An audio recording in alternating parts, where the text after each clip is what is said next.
Hello guys, आज हमारे class 11 का चैप्टर 1 जिसका नाम मापन एवं मात्रा। तो इसमें आता है हमारा पहला क्वेश्चन, भौतिक राशि। आखिर भौतिक राशि कैसे है, किसे कहते हैं? तो इसका आंसर हो जाता है ऐसी राशि जिनका मापन व अध्ययन दोनों आसानी से किया जा सकता है, भौतिक राशियाँ कहलाती हैं।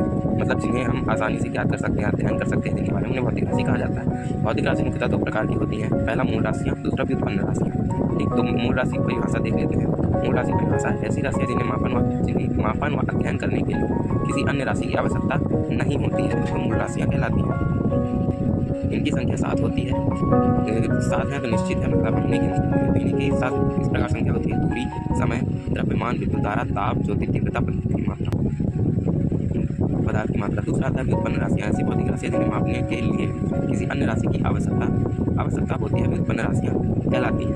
इनकी संख्या अनिश्चित होती है, मतलब ये समय के साथ जैसे जैसे अपने वैज्ञानिक ज्ञान में आगे बढ़ते जा रहे हैं, इनकी खोज करते जा रहे हैं, वैसे वैसे व्युत्पन्न राशियों की संख्या बढ़ती जा रही है, अर्थात इनकी संख्या निश्चित नहीं है। उदाहरण के लिए हम कुछ व्युत्पन्न राशियाँ देख लेते हैं, जैसे चाल का सूत्र होता है दूरी बटे समय। मतलब हमें चाल ज्ञात करने के लिए दूरी और समय, इन दो मूल मात्रकों की आवश्यकता होती है।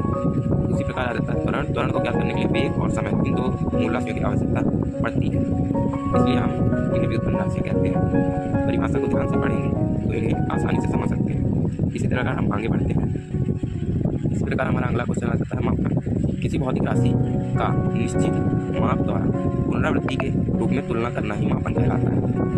जैसे हम दुकान में 3 किलो शक्कर मांगते हैं, तो दुकानदार के पास 1 किलो का एक नियत बता रहा होता है, जिसे वह 3 बार पुनरावृत्ति के रूप में 3 बार नाप कर आपको शक्कर देकर 3 किलो हो जाता है। वही इसमें लिखा गया है कि मापन और पुनरावृत्ति के रूप में तुलना करना ही मापन कहलाता है। मापन से प्रयुक्त होने वाली निश्चित माप को मात्रा कहा जाता है। मात्रा जैसे मापन से प्रयुक्त होने वाली, जैसे 1 किलो का दुकानदार का बता रहा था, तो वो किस में मापा, मतलब केजी में मापा, तो केजी उस राशि का मात्रा हो जाता है।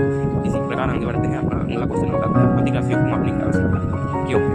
तो इसके लिए हमें थोड़ी अपनी ज्ञान इंद्रियों के बारे में पढ़ना होगा।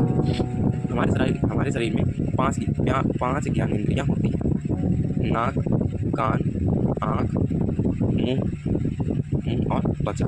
ये 5 ज्ञान इंद्रियाँ होती हैं। तो ये ज्ञान इंद्रियाँ जो होती हैं, तो हमारी ज्ञान इंद्रिया किसी भौतिक राशि की वास्तविक मान का निर्धारण नहीं कर सकती हैं। जैसे हम 1 मीटर की रस्सी लिए, तो हमारी ज्ञान इंद्रिया फिक्स नहीं बता पाएंगी 1 ही मीटर की है। वो सिर्फ अंदाजा लगा पाती है कि ये आधे मीटर की होगी, 1 मीटर की होगी, 2 मीटर की होगी। तो वास्तविक मान ज्ञात करने के लिए हमारी ज्ञान इंद्रिया केवल 2 वस्तुओं के बीच तुलना कर सकती है इनकी। इसलिए भौतिक राशि का वास्तविक मान ज्ञात करने के लिए मापन की आवश्यकता है। इसी प्रकार हम आगे बढ़ते हैं। अगला क्वेश्चन आता है मात्रा। किसी भौतिक राशि का मापन करने के लिए जिस निश्चित या नियत माप के साथ पुनरावृत्ति के रूप में तुलना की जाती है, उसे मात्रा कहते हैं। भौतिक राशि